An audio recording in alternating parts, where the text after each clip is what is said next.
When I tell my kids about the great ape Vegeta fight, one of Satan's greatest soldiers was... Welcome back to another Sparking Zero video. Different kind of video here today. Recently I got a news article on my Google News doc, and yes, this is how this video came about, but here it talks about Dragon Ball Sparking Zero's difficulty is absurd. Fighting game fans say as CPU opponents pulls off long combos and one story mode fight is on some BS.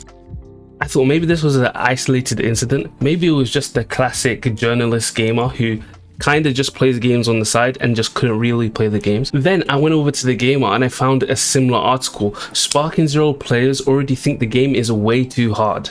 And here again on the gamer by another writer, George Foster instead of Sam Wood, said Dragon Ball Sparking Zero story mode almost made me go Super Saiyan. We know for sure desks were slammed, monitors were punched and controllers were thrown when these guys were playing the game. That's one thing that recently game journalists have been doing quite a bit, telling gamers that things are way too hard or the player base is crying about a game being too hard. We saw the same thing when it came to Elden Ring and its difficulty, Black Myth Wukong, and last but not least this game. There's probably plenty other more games that this has happened to. I think the gaming community has or should realize that most gaming journalists aren't really that good at games, or they take 1 or 2 hours within games that are supposed to be played for 60 to 80 to give reviews that kind of seem uninformed. Players that spend a bit more with the game than journalists do come to realize that there may be mechanics that a person would grow to love or see the reason for in the future. It's like calling a Persona game unenjoyable and really bad storytelling in the first 2 hours. And this got me asking, is the game too hard? According to guys on Steam, apparently it is, followed up by people from Reddit. I'm not gonna lie, in Sparking Zero, the story mode is not easy, and it's not like you're gonna blindly jump into story mode and beat it with no effort. But while streaming, I was able to read my chat and reply while fighting when I had got the timings down for most of the combos and got most of the combos down for myself. Real talk though, fights like the Great Ape Vegeta fight were challenging, but always have been in the Tenkaichi games.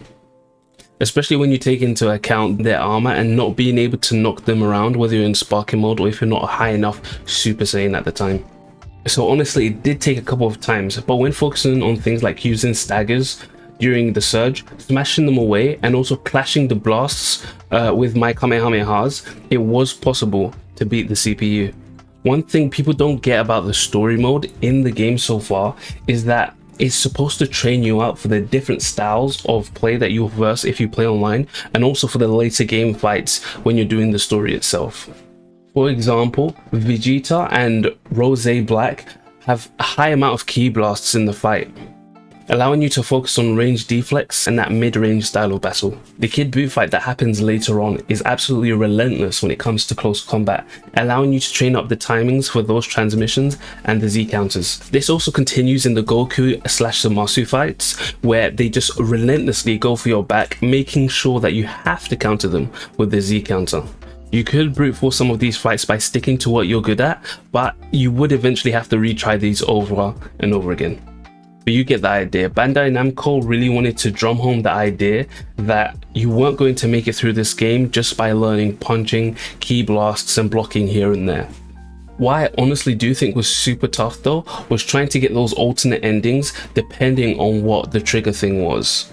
Let's take for instance the Trunks saga where you have to defeat Vegeta, Piccolo and Gohan, and you must do it quickly. There's no sense of how quickly you have to do these things, and when you do realize how fast you have to do it, you pretty much have to make no mistakes, use all your power-ups, and make sure you're super locked in, not taking crazy combos from the CPU. Even though lowering the difficulty was offered to me, I just wanted to persevere that tiny bit more, even though generally I know I'm not the best at fighting games. Now, according to game journalists like IGN, lowering the difficulty is okay, but really ask yourself, did Goku ever lower the difficulty when going up in fights in the show? No, he didn't. If there's one thing you can take from Dragon Ball, it's about breaking past your limits and pushing that tiny bit further. And to be honest, there's nothing wrong with going back to the training mode. It's what I did as soon as I was done with the tutorial with the game. I spent some time in the training mode, learned some blocks, learned some new mechanics, because I didn't assume it was going to be the same as Budokai Tenkaichi 2 or 3. And even after playing those games for 2 to 3 weeks before the release, I still felt that Sparking Zero had a tiny bit of a learning curve when it came to getting used to the game. Yes, honestly, in some places the story can be a bit challenging, but those people that say it's impossible or way too hard, they're kind of telling on themselves and just saying, hey, I'm a bad gamer.